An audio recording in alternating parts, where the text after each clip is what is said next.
Ndabasuhuje mwese.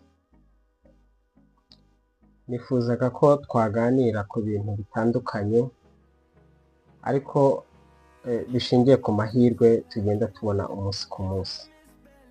Uyu munsi rero ndifuza yuko buri wese yamenya ikigendanye n'uburyo bwo kwa-applyinga. Mujya mubona ko hari abantu babona opportunity zo kujya hanze ugakorera amafaranga ku buryo ugaruka ukabasha kwiteza imbere. Aha rero uyu munsi tugiye kuganira ku mahirwe ari kuboneka mu gihugu cya LUXAMBOURG. Iki gihugu rero kiri gutanga amahirwe yo gutanga visa ku buntu, ndetse iyo process ikaba yatwara iminsi 10 gusa. Murabizi ko ibihugu bitandukanye by'umwihariko iby'i Burayi, Amerika, Australia usanga visa zishyurwa amafaranga, ariko ahangaha rero LUXAMBOURG iri gutanga amaviza ku buntu, ndetse ino procedure ikihuta, bikaba byatwara nibura iminsi 10 kugira ngo ubone iyo visa. Ikindi cy'ingenzi rero ushobora kumenya kuri iyi visa yo muri LUXAMBOURG nuko utazakenera certificate z'icyongereza bita IELTS, kubera ko ari ibintu ushobora no kwikorera, nta mwagent wakenera. Rero aya ni amahirwe udashobora kwitesha niba ushaka ufite inzozi zo gukorera hanze, by'umwihariko mu rwego rwo kwiteza imbere. Aha tugiye kuganira rero kuri uko tuzajya tubigenza kugira ngo tubone izi visa. Aha baratubwira ngo rero, have you ever imagined relocation to one of the richest, safest and highest paying countries in Europe without waiting IELTS, without paying agent and getting your visa approved at least in 10 days? Ahangaha biba bishatse kuvuga iki? Biba bishatse kuvuga ngo se waba wari ufite inzozi, n'ubundi ni nk'ibyo nari maze kuvuga mu minota yatambutse. Niba ufite inzozi zo gukorera mu Burayi se cyangwa se mu bihugu biteye imbere, aho ushobora gukorera amafaranga ugakora akazi cyangwa se ukaba waniga mu buryo buzaguteza imbere kandi mu buryo bwihuse, pari raporo y'aho wenda uri cyangwa se n'akazi wari usanzwe ukora, wagerageza amahirwe atandukanye, cyane ko ino visa ni ubuntu kandi bigatwara igihe gitoya. I'm going to show you exactly why LUXAMBOURG is now one of the easiest European countries to move. Ahangaha tugiye kurebera hamwe mbese iyi visa cyangwa se iki gihugu cya LUXAMBOURG byoroshye gute, ushobora kubikora ute, by'umwihariko muri mwaka wa 2026. Igihugu cya LUXAMBOURG ni igihugu cyakira abantu ibihumbi n'ibihumbi baturutse mu bihugu bitandukanye, cyane cyane ibihugu biba bikiri mu nzira y'abajyambere bajya gushakirayo ubuzima. Ni ukuvuga ngo nta birenze mu kwa-applyinga, ni ibintu nawe ushobora kwikorera umunsi ku munsi. This is not a maybe someday opportunity. This is real, open right now with verified employers, fast visa processing and zero English test required. Ni ukuvuga ngo icyiza cy'ahangaha ni uburyo bwiza kandi bwizewe, kandi ukabona umukoresha wa nyawe, atari bya bindi bya scam, kugira ngo ubone visa bayaprove bikihuta, ndetse ntabwo uzakenera na za certificate z'icyongereza zimwe zikunze kuba ingorabahizi ku bantu. Ni ukuvuga ngo rero hano muri LUXAMBOURG ni igihugu n'ubundi gikunze kwakira abimukira benshi cyane, by'umwihariko abajya gushakirayo ubuzima. Niyo mpamvu buri wese rero ashobora kugerageza n'amahirwe, kugira ngo ntabwo ari opportunity iba ishaka abantu bose. Hari abantu baba badashaka gukorera hanze, hari n'abantu baba bashaka gukorera hanze. Rero niba wumva ufite ibyo byifuzo cyangwa se wumva wakorera hanze, ni wowe ubwirwa kugira ngo ube wagerageza ino opportunity. No IELTS, no language test, no agent. Ahangaha bishatse kuvuga ko aha ntago bazakubaza certificate y'indimi ya IELTS, nta TOEFL bazakubaza, nta language test, ndetse nta nubwo uzakina n'umwagent ngo agufashe kwa applying. kuko ni ibintu nawe ubwawe wakikorera ukurikije processes tugiye kubona. Muri kubibona tugeze kuri while example benefits, cyangwa se ni ibihe bintu bishobora gutuma wumva ko example yaba igihugu cya choice cyangwa se ahantu ushobora gushakira ubuzima. Icya mbere, one of the highest salary in the Europe. Example ni igihugu kiri mu bihugu bya mbere bifite umushahara mwiza mu Burayi, ku mugabane w'Uburayi, kubera yuko example average monthly salary is around 4,000 n'ibihumbi 6,000 bitewe n'akazi ukora. Umushahara nibura ushaka gukorera muri example ni amayero 4,000 kugeza ni hagati y'amayero 4,000 kugeza ku 6,000 ndetse no gusubiza hejuru bitewe n'akazi ukora. Urugero nk'abantu bakora amasuku mu bitaro, ku mashuri, ku mihanda, ese utuzi tugendanye n'amasuku mu busanzwe nk'uko tutuzi, ubusanga umuntu ahembwa amayero 2,200, 2,800. urumva ko ntabwo ari umushahara mukeya. Niyo mpamvu kino gihugu usanga abimukira benshi bakunze kumva ko bajya gushakirayo ubuzima. Icya kabiri, ni igihugu gitoya ariko gikeneye abakozi benshi. Ni igihugu gitoya ariko gikeneye abakozi benshi muri discipline zigiye zitandukanye. Examples depends on foreign labors whereby over 50% of workers in the country are foreigners. Ni ukuvuga ngo ni igihugu gikenera abanyamahanga, gikenera abimukira baza kuhakorera, kubera yuko 50% nibura by'abakozi bagomba kuba ari abanyamahanga bitewe n'akazi kenshi kariyo. Ikindi cya gatatu cyiza rero ni uko visa iba approved mu minsi 10 gusa. Hari ibihugu kujyamo uba usanga bigoye ku buryo visa ishobora no gutwara n'amezi 3, amezi 4, amezi 5, hari n'ibishobora kumara n'umwaka. Once your employer submit your application, processing is very fast if your documents are complete. No kuvuga ngo niba wabonye akazi, wabonye umwanya, umukoresha akakwishimira akabona agomba kuguha ako kazi, ni ukuvuga ngo umukoresha azakohereza icyo bita contract, azakohereza kontara y'akazi, uyikore, uyirebe, uyisinye. Noneho iyo kontara nuba wayibonye bizaba bivuga yuko ibigendanye n'akazi cyangwa se criterias cyangwa se ibyo ashingira haguha akazi ubyujuje, akohereza iyo kontara uyisinye, ndetse iyo kontara niyo uzakoresha kuri ambasade ugiye gusaba visa.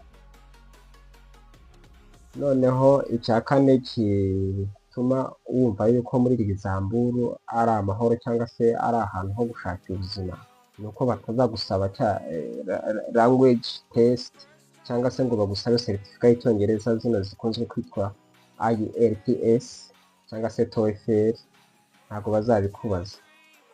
Cyokoza hano ushobora kuba uzino kuvuga ururimi rw'icyongereza, igifaransa se, igiportugeze cyangwa se urundi rurimi rukoreshwa mu rwego mpuzamahanga, ushobora kuba uruzi cyangwa se ukazarumenya unagezeyo. Ikindi ni uko nta mwagenti ushobora gukenera, kuko ni ibintu nawe ubwawe ushobora kwikorera kandi byizewe.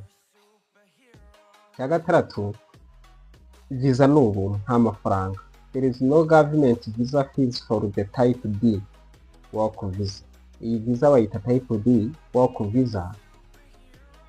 You only pay for your residence permit card when you arrive around amayero 80. Ni ukuvuga ngo visa izaba ari ubuntu, uzapurayinga ku buntu, uyibone ku buntu. Cyokoze igihe uzaba wagezeyo nibwo ushobora kwishyura amayero 80 y'icyo bita residence permit card. Ni ikarita twabyita nk'indangamuntu cyangwa se ikarita ikwemerera kuba uriyo ugenda umuvinga ku buryo wenda hageze nk'akantu runaka basanga ufite ibyangombwa. Icya karindwi ni uko kuba ufite akazi wagezeyo, wabonye n'iyo residence permit card, biguha amahirwe yo kuzabona n'ubwenegihugu, ukahaba uri permanent residence nibura mu myaka 5 ukora, wayitwaye neza, nta bibazo wagiye ugirana na leta yaho, icyo gihe baguha ubwenegihugu. Ni ukuvuga ngo rero hano ninde ushobora kwapurayinga cyangwa se ninde wemerewe kwapurayinga cyangwa se ni utuhe tuzi turiyo, ni izihe disipurine ziriyo. Ni ukuvuga ngo igihugu cya Luxembourg ni igihugu gifite shoteji y'abakozi cyangwa se gifite umubare muto w'abakozi baba bakeneye kongeramo abandi cyangwa se kongera abakozi mu myanya itandukanye, urugero nka hospitality aho bakenera waiters, kitchen helpers, cleaners, logistics, warehouse workers, packers, drivers, care workers, construction, IT, engineering, agriculture, teaching, health sectors jobs, finance and banking, retails and sales, factory jobs. Mbese iyi ni imirimo iba yiganjemo akazi muri kino gihugu cya Luxembourg. Ushobora kuba warize cyangwa se ufite certificate muri ibi bitandukanye, hospitality, muri logistics se, care workers, uri umuganga, IT, agriculture, uburezi, kwigisha, health sector jobs mu bigendanye n'ubuvuzi, finance and banking, retails and sales, ndetse no gukora mu nganda. Aho hose uremerewe kuko nibyo bita low skills cyangwa se medium skills jobs, nazo ziremewe. Icyo ni utuzi tuba duciriritse cyane, urugero nk'amasuku, ubukirina,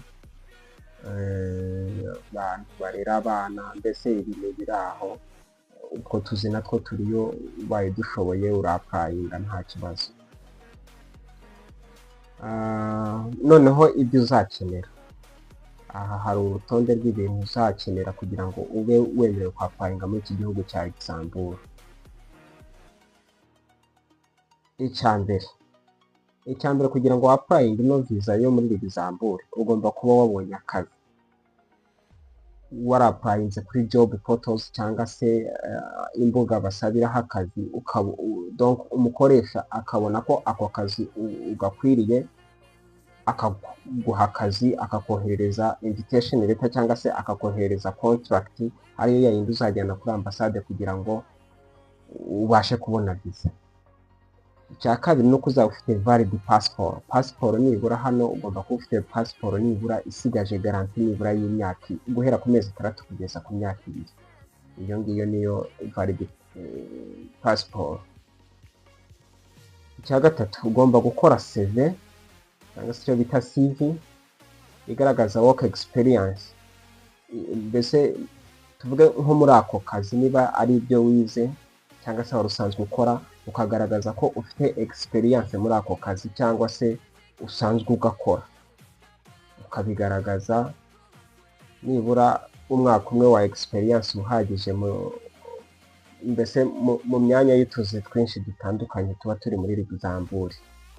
Ahangaha bakakwibutsa yuko nta certificate y'icyongereza ya IELTS cyangwa se TOEFL cyangwa se English proficiency bakeneye.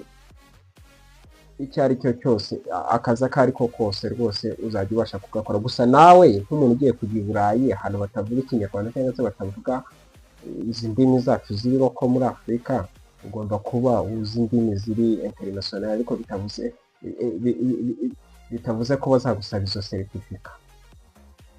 Nta myaka iri limite, waba ufite imyaka, cyokoza ugomba kuba ufite imyaka y'ubukure kamere kwemerera kugenda ugakora, kuko ntabwo waba uri munsi y'imyaka y'ubukure, imyaka munsi ya 18 ngo ujyeyo. Ugomba kuba ufite nibura imyaka 18 gusubiza hejuru. Ariko nubwo hano bakubwira ngo no age limit, ariko ntabwo bakwakira n'ubundi uri umwana utarageza imyaka yo gukora, cyane cyane muri biriya bihugu, cyane ko ari ibihugu usanga bikurikiza uburenganzira bwa muntu. Ntabwo bashaka kugukoresha uri umwana uri munsi y'imyaka y'ubukure. Ugomba kuba ufite icyo bita criminal record, clean criminal record. Ni ukuvuga ngo ugomba kuba utarakatiwe n'inkiko mu gihugu uturutsemo. Murabizi bino ni icyangombwa umuntu yapurayinga ku irembo, akajya kugifata ku bushinjacyaha bukuru, ariko kinyura mu irembo. Iyo wapurayinze ubushinjacyaha bukuru buracyapuruva, noneho bukacyohereza mu irembo, umuntu wakudekarariye ku irembo akacyempurima akakiguha ukagisikana, noneho ukagishyira muri izo dokima. Ugomba kuba ufite na proof of recommendation provided letter not before visa. Proof of recommendation ni ukuvuga ngo ni rwa rupapuro cyangwa se ni umukoresha wagushimye yakoherereje kontra, ariyo uzajyana kuri ambasade nyine bakaguha visa. Noneho izi ni dokima cyangwa se amadokima ugomba kuba ufite updated European style visa. CV, ugomba gukora CV igaragaza amashuri wize, igaragaza buri kimwe cyose kuri wowe, ariko bikaba biri muri formati ya European style. Ntabwo ari gukora CV ijagaraye nyine usange wafashe ibintu wabivangavanze. Ugomba kujya kuri Google cyangwa se ushobora no gukoresha ChatGPT ikakwereka uburyo se CV yo muri Europe yubakwa cyangwa se ikorwa. Kimwe na cover letter nayo igomba kuba ari European style cover letter. Ugomba kuba ufite scanned passport iri clear. Ntabwo ugomba kwisikanisha telefone ngo bize bitagaragara. Ugomba kugenda ukajya ahantu, wajya kuri siberi cyangwa se kuri papeteri bakayisikana neza ku buryo ibintu byose bizaza bigaragara, atari bya bintu bisaba kugenda umuntu ahonyeza. Ugomba gutanga nyine ibintu biri clear. Education certificate, icyo gihe ni ukuba ufite nibura certificate y'umwuga usanzwe ukora cyangwa se ufite diplome niba ari ibyo wize. Ibyo ngibyo ugomba kuba ubifite. Ikindi reference letter, ugomba kuba nibura ufite abantu, tuvuge niba warakoze nk'ahantu bakaguha icyo bita recommendation ko aho hantu wahakoze, ufite experience runaka ndetse wanahakoze neza, wari ufite discipline, akazi ugashoboye koko, ibintu nk'ibyo. Ugashaka n'icyo bita police clearance na signed job offer. Iyi signed job offer ni ya yindi n'ubundi umukoresha muri LUXAMBOURG aba yaraguhaye ukayisinya ko wemeye ako kazi cyangwa se mwemeranyije ako kazi n'amasare n'izo agreement cyangwa se ubwo bwumvikane mwagiranye. Ndetse iyo signed offer nayo uyatacinga muri izi dokima kugira ngo uzabashe kubijyana kuri ambasade baguhereze ino visa. Ibyo rero ni ibyangombwa ugomba gukenera kugira ngo ubashe kuba wahabwa iriya visa. Mbese ubuzemo na kimwe ntabwo bikunda. Kandi twibukiranye ko ino visa ni visa y'ubuntu, visa yihuta mu minsi 10 ukaba uyibonye.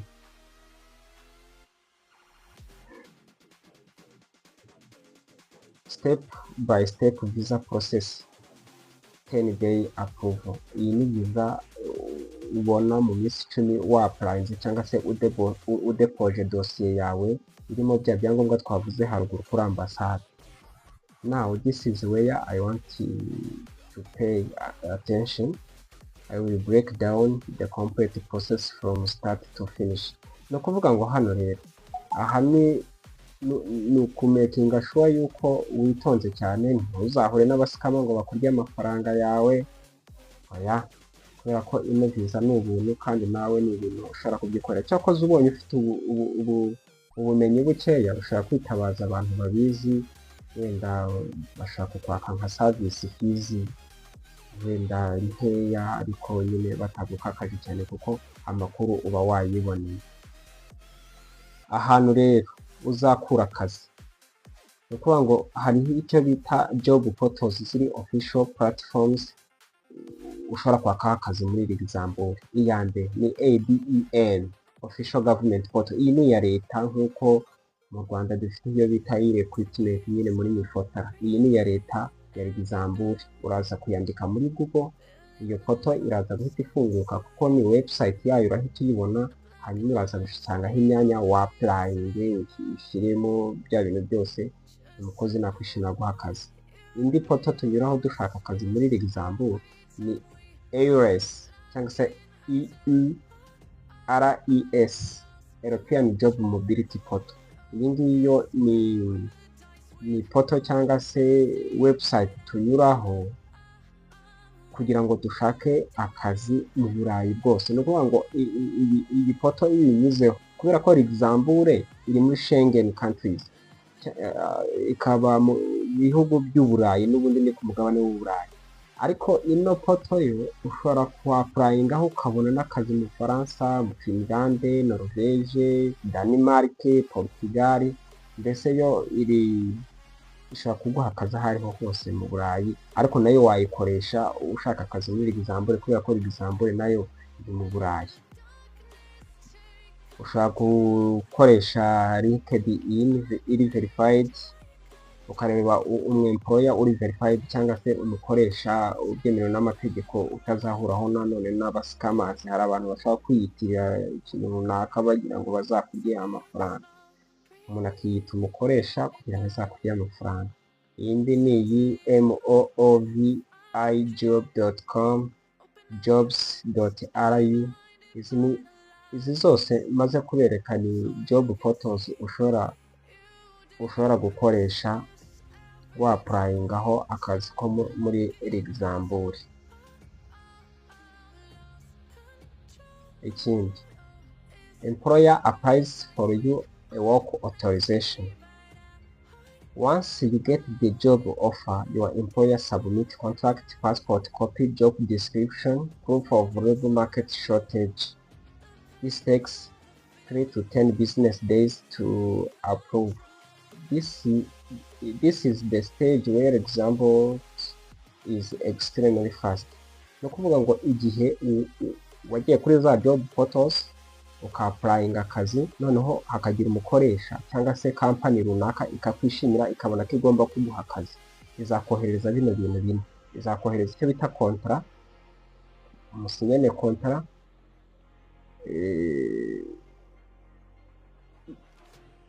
passport,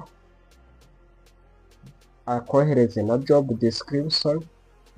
Job description ni ukuvuga ngo ni ako kazi, mbese ni nk'inshingano zabo ukwiye kuzuza muri company cyangwa se ibyo uzaba ushinzwe muri company byose. Ibyo ngibyo izi dosiye zose zazikohereza. Iyi procedure rero imara hagati y'iminsi 3 n'iminsi 10 y'akazi uvanyemo weekend. Step ya gatatu rero, ahangaha ho ni igihe uzaba ugiye kurisivinga visa yawe. You receive your visa authorization letter. Once approved, you will get a PDF approval from the Ministry of Foreign Affairs. Iyo ubonye visa nyine uhita ubona email ya PDF, kuko warakoresheje ama-email, uhita ubona email muri PDF iturutse kuri Minisiteri y'Ububanyi n'Amahanga bw'icyo gihugu ugiye gukoreramo. By'umwihariko twebwe hano turi kuvuga igihugu cya Luxembourg. Ugahita ubona instruction for your type B visa entry. This approval is your golden ticket. Kuvuga ngo iyo bayapuve biba byarangiye, wowe uhita ushaka amatike ugategura urugendo rwawe ukuntu ugiye kujya gukora akazi mu gihugu cya Luxembourg. Step ya kane, submit type B visa. You take the approval letter to Luxembourg embassy or nearest Schengen mission.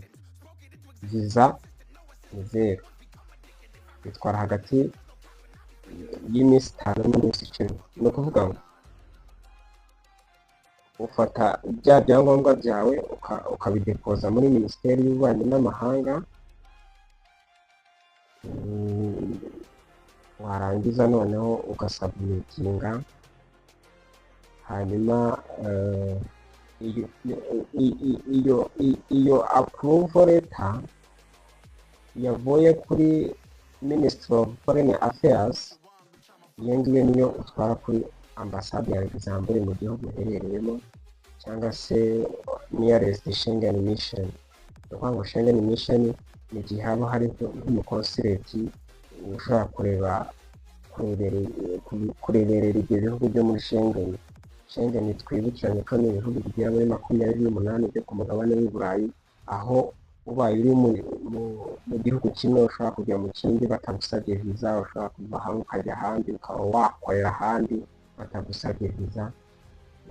Ibyo bihugu ushobora no kubireba kuri internet.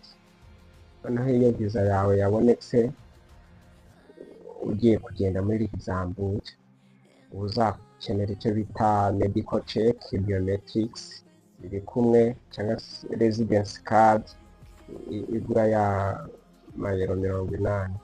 Your work permit is valid for 1 year renewable. Ni ukuvuga ngo iyo wabonye viza ukagenda, ni ukuvuga ngo iyo ugezeyo bagukorera medical check up, babanza kureba ko ufite ubuzima buzira umuze. Babanza noneho nanone ugatera n'ibikumwe biometrics n'ibindi byangombwa kugira ngo uhabwe icyo bita residence permit card, ariyo yindi ushobora kuzishyura amayero 80. Kandi ahangaha baratubwira yuko iki cyemezo cyo gukorera muri Luxembourg, kimara umwaka umwe, ariko kubera kuba waritwaye neza nta bibazo wagize wenda ngo bakudipotinge cyangwa se bagusubize mu gihugu waturutsemo, iyo viza iba ishobora kongerwa nyine. Iyo umwaka urangiye waritwaye neza, ukora akazi neza, umukoresha yarakwemeye, nta kibazo wagiriye muri icyo gihugu, uwo mwaka uba renewable bakawongera. Noneho imyaka 5 yashira, ugahita usaba ubwenegihugu bakaguha ubwenegihugu, ukiturira ukaba umwenegihugu, ukawujya ukora noneho wemerewe n'amategeko kuba yuko wajyanayo n'umuryango w'umugore n'abana n'undi wese abishaka kugenderaho bigahura. Noneho ni ibiki wakora kugira ngo wongere amahirwe yawe yo kugira ngo ubashe kugera muri Luxembourg? Icya mbere ni ukuzuza ibyangombwa byose bikenewe. Ukaba ufite CV iri muri European style, CV ndetse na ya cover letter. Noneho ukapurayinga ku tuzi nibura duciriritse dusaba amashuri make na experience zidahambaye cyane, kuko utwo nitwo tuba tubonekayo cyane, kuko nabo abo muri biriya bihugu baba barize cyane cyane nk'abantu bafite za PhD. Usanga imirimo y'abantu bafite PhD kugira ngo bagufate, nuko muri icyo gihugu haba nta wundi muntu ufite ubwo bushobozi. Ni ukuvuga ngo ugomba kuba wihariye, wenda bakubonamo izindi nyungu cyangwa se bakubonamo ubundi bwenge budasanzwe ku buryo nta wundi muntu babonye, ariko ubundi ni kwisabira turiya tuzi duciriritse n'ubundi umuntu agenda agakora akabona amafaranga nyine mu rwego rwe. Ikindi ahangaha ni uko wivuganira n'umukoresha, wenda ukapurayinga akazi ahantu uzakoresha igifaransa n'icyongereza, kubera yuko hari habayo n'indi z'abakavukire aho ziriho ko hawo.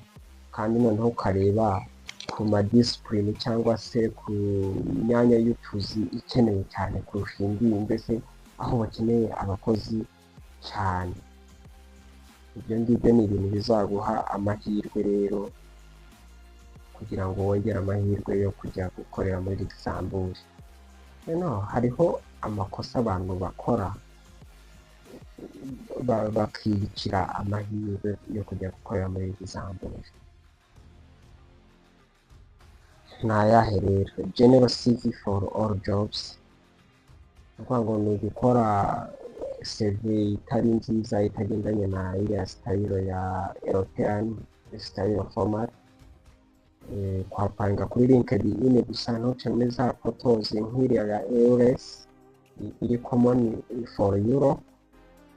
Utegereza igihe kirekire ko bagusubiza, kwishyura abagenti sometimes ugasanga ni abasikama, gukoresha certificate za fake, ugasanga wenda uri kubeshya ko wize ikintu runaka kandi utarakize, iyo certificate ari falsifiyo cyangwa se ari impimbano. Ibyo bintu nyine bikubuza amahirwe. Niyo mpamvu niba usanze ikintu utagifite, apply ukoresheje ibyo ufite kugira ngo utazanagengwa n'amategeko yo gukoresha impapuro mpimbano. Kuko aho kugira ngo ugorwe no kuba wakoresheje ibipapuro by'impimbano, bakazabimenya ugezeyo bakakudipotinga nta nubwo wowe wemerewe kuzasubira no muri icyo gihugu wavuyemo. Rero ndumva ari ibyo ngibyo nateguye ko tuganiraho. Gusa ariko hano iyi viza impamvu yoroshye ni uko twasanze nta IELTS, nta certificate y'indimi, nta age limit, no agent needed, no embassy visa fee, 10 days approval, low competition, high salary, fast pathway to PR, high worker shortage. Final ubwo hano kuri section ya 9. Alright friends, that the full breakdown of the Luxembourg free visa work visa in 10 days. Ibi ni byo twavuze. Akenshi na kenshi hano kuzuza bya bindi bisabwa kuba ufite CV, ukaapurayinga nibura utuzi 10 cyangwa 20 kuri verified portals za job portals twavuze. Donc ukamakinga sure ko ibyangombwa byawe byuzuye. Kino gihugu cya Luxembourg gikenera abakozi benshi ndetse byoroshye no kujyayo kurusha ibindi bihugu byose byo muri Schengen cyangwa se byo muri Europe. Niyo mpamvu buri wese rero akagerageza amahirwe, kandi ndabizi neza ko bizakunda. Nidushyiramo imbaraga tugashyiramo umuhate bizakunda rwose. Tujye gukorera amafaranga. Ikintu cya mbere twibukiranyije ni uko uzabanza ukareba zino job portals, ukaapurayinga, ukareba ko ufite ibyangombwa byose birimo passport, birimo diplome, birimo CV, cover letter, education certificate, reference letter, police clearance, signed job offer. Byose ukagomba kuba ubifite, ukaba ufite na experience, criminal record, iyo utarakatiwe n'inkiko, ufite proof of accommodation. Mbese ibi byose ugomba kuba ubifite. Tukibukiranya yuko imyanya y'akazi ikunze kuba ihari cyane muri hospitalities, harimo waiters, kitchen helpers, cleaners, logistics, warehouse workers, packers, drivers, care workers, construction, IT, engineering, agriculture, teaching, health sector jobs, finance and banking. Ibi byose mwabyumvishe ukuntu tuzajya tubigenza, ariko ahantu mukwiye gutona konti rwose mukahabika ni ahantu dusabira akazi. Izi site mugomba kuba muzizi rwose, mukajya muzakiraho akazi. Aha niho dusabira akazi rwose, kandi akazi karaboneka iyo wujuje ibisabwa, wapurayinze neza, ibyangombwa byose wabishyizemo, akazi rwose uhita ukabona cyane. Muri komenti ndibuze gupiningamo ino link kugira ngo muze kubisoma byose, ndetse mujye mubasha no gukurikirana kugira ngo mumenye uko muzajya mwapurayinga.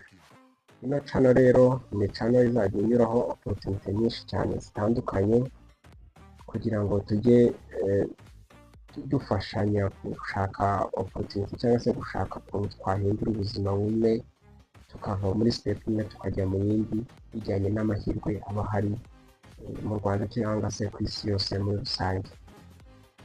Rero niyo mpamvu mbashishikariza, niba ubona wabikunze, wakunze ikiganiro twakoze, wagize ukandira aho handitse subscribe, cyangwa se niba ufite inshuti, umuvandimwe cyangwa se undi muntu wumva wagisangiza ano makuru kugira ngo nawe atazacikanwa n'aya mahirwe, wakimusangiza ukamubwira ko hari channel igiye kujya inyuraho. Ntabwo ari iby'akazi gusa bizajya bicamo, hazajya hacaho n'ama scholarship ku bantu bashaka kujya kwiga. Zirahari nyinshi cyane, ngiye gutangira